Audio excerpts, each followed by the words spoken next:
ശരി, MC തുടരും. VK Suhail കൂടി ഇപ്പോൾ നമ്മോടൊപ്പം ചേരുന്നുണ്ട് ഇന്റർനാഷണൽ ഡെസ്കിൽ നിന്ന്. സുഹൈൽ, ഇപ്പോൾ ഈ നിർദ്ദേശങ്ങൾ ഭാഗികമായി ഹമാസ് അംഗീകരിച്ചിരിക്കുന്നു. അങ്ങനെയാണ് സമാധാനത്തിന്റെ പാതയിലേക്ക് അല്ലെങ്കിൽ വെടിവെച്ച് നിലക്കാൻ പോകുന്നു എന്ന പ്രത്യാശ നിർഭരമായ വാർത്തകൾ നമ്മൾ പങ്കുവെക്കുന്നത്. ഒപ്പം തന്നെ ചില കാര്യങ്ങൾ, പകുതിയോളം കാര്യങ്ങളിൽ ചർച്ച വേണമെന്ന് ഹമാസ് ആവശ്യപ്പെടുന്നുണ്ട്. ആ കാര്യങ്ങൾ, ആ നിർദ്ദേശങ്ങൾ ഏതൊക്കെയാണ് സുഹൈൽ?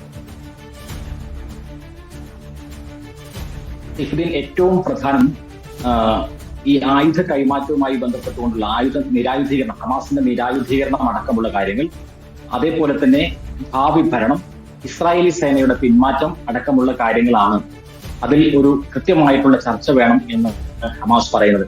യഥാർത്ഥത്തിൽ ഇത് വലിയൊരു തിരിച്ചടിയാണ് ഇസ്രായേലിനെ സംബന്ധിച്ചിടത്തോളം. നേരത്തെ MC നാസർ സൂചിപ്പിച്ചതുപോലെ തന്നെ ആദ്യം തന്നെ ഇതിനെ പൂർണ്ണമായി നിരാകരിക്കുന്നു എന്ന നിലപാട് സ്വീകരിക്കാതെ അതിൽ ചർച്ചയാവാം എന്ന് പറയുന്നതോട് കൂടി ട്രംപിനും നെതന്യാഹുവിനും മുമ്പിൽ വലിയ ഒരു ബ്ലോ തന്നെ കൊടുക്കുകയായിരുന്നു ഹമാസ് ചെയ്തത്.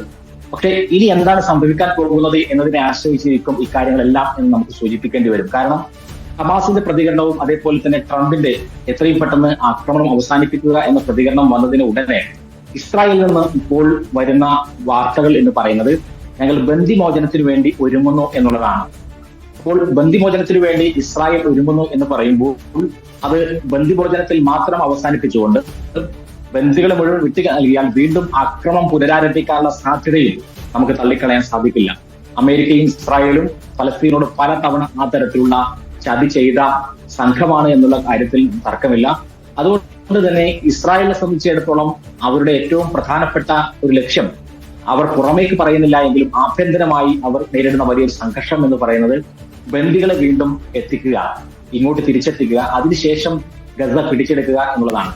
അപ്പോൾ സ്വാഭാവികമായും ഇനിയുള്ള നിമിഷങ്ങൾ വളരെ നിർണായകമാണ്. കാരണം നമ്മൾ നോക്കുക, ഈ ഒരു ബന്ദികളെ വിട്ടു നൽകുക എന്ന് പറയുമ്പോൾ ഇപ്പോൾ മുസ അബു മർസൂഖ് അടക്കമുള്ള ആളുകൾ അൽ ജസീറ ചാനലിലോട്ട് ഔദ്യോഗികമായി തന്നെ ഹമാസിന്റെ വക്താവായി പറഞ്ഞ കാര്യം വളരെ പെട്ടെന്ന്, അല്ലെങ്കിൽ ഒരു 72 മണിക്കൂറിനുള്ളിൽ ഈ ബന്ദികളെ വിട്ടു നൽകുക എന്നുള്ളത് അപ്രായോഗികമാണ്, അതൊരിക്കലും നടക്കാൻ സാധ്യതയില്ലാത്തതാണ് എന്ന് ഹമാസ് വ്യക്തമാക്കുന്നു.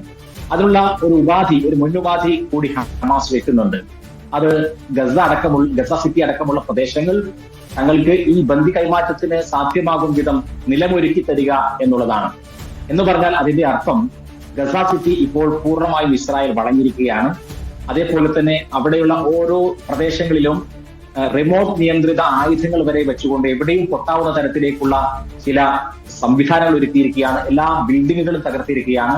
ഗസ സിറ്റി പിടിച്ചെടുക്കാനുള്ള 90% വരുന്ന അവരുടെ തന്ത്രങ്ങൾ ഒരുങ്ങിയ ഒരു ഘട്ടത്തിലാണ് ഇസ്രായേലിനോട് ഹമാസ് പറയുന്നത്, ഞങ്ങൾക്ക് ബന്ദികളെ വിട്ടു നൽകണമെങ്കിൽ ആ നിലം ഗസ സിറ്റി എങ്കിലും ഞങ്ങൾക്ക് നൽകണം എന്നുള്ളത്. അപ്പോൾ ആ അർത്ഥത്തിൽ നോക്കുകയാണെങ്കിൽ വലിയ ഈ ഇസ്രായേലിന്റെ പദ്ധതിയെ കണ്ടുകൊണ്ട് തന്നെയാണ് ഹമാസ് ഇത്തരമൊരു മറുതന്ത്രം മെനയുന്നത് എന്ന് നമുക്ക് പറയേണ്ടി വരും. ബന്ദികളെ വിട്ടു നൽകണമെങ്കിൽ ഗസ സിറ്റി നമുക്ക് തരണം എന്നതിന്റെ അർത്ഥം ഈ ഒരു 72 മണിക്കൂറിനുള്ളിൽ ബന്ദികളെ വിട്ടു നൽകുക എന്ന് പറയുന്നത് അസാധ്യമാണ്. കാരണം അത് എവിടേക്കാണ് ബന്ദികൾ ഉള്ളത് എന്നുള്ള കാര്യത്തിൽ കൂടുതൽ അന്വേഷണങ്ങൾ ഞങ്ങൾക്ക് നടത്തേണ്ടി വരും. അതേപോലെ തന്നെ മരിച്ച ബന്ദികളുടെ മൃതദേഹങ്ങൾ വിട്ടു നൽകുന്നതിന് കുറേയേറെ സാവകാശങ്ങൾ വേണ്ടിവരും എന്ന് ഹമാസ് പറയുകയാണ്.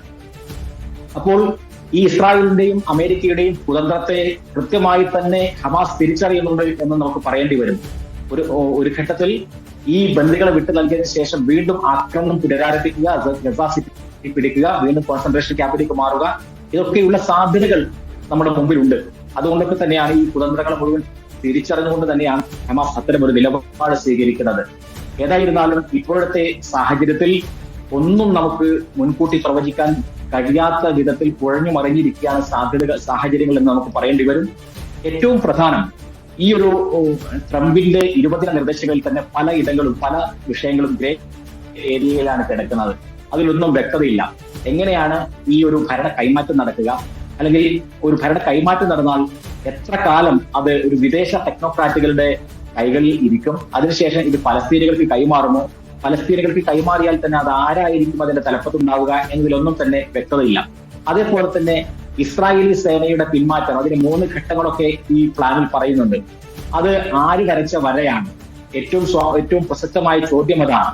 ഓരോ ഘട്ടത്തിലും ഓരോ ഇടങ്ങളിലേക്ക് ഇസ്രായേലി സൈന്യം പിന്മാറുമെന്ന് പറയുമ്പോൾ അത് ഹമാസ് അംഗീകരിച്ച ഒരു വരയല്ല.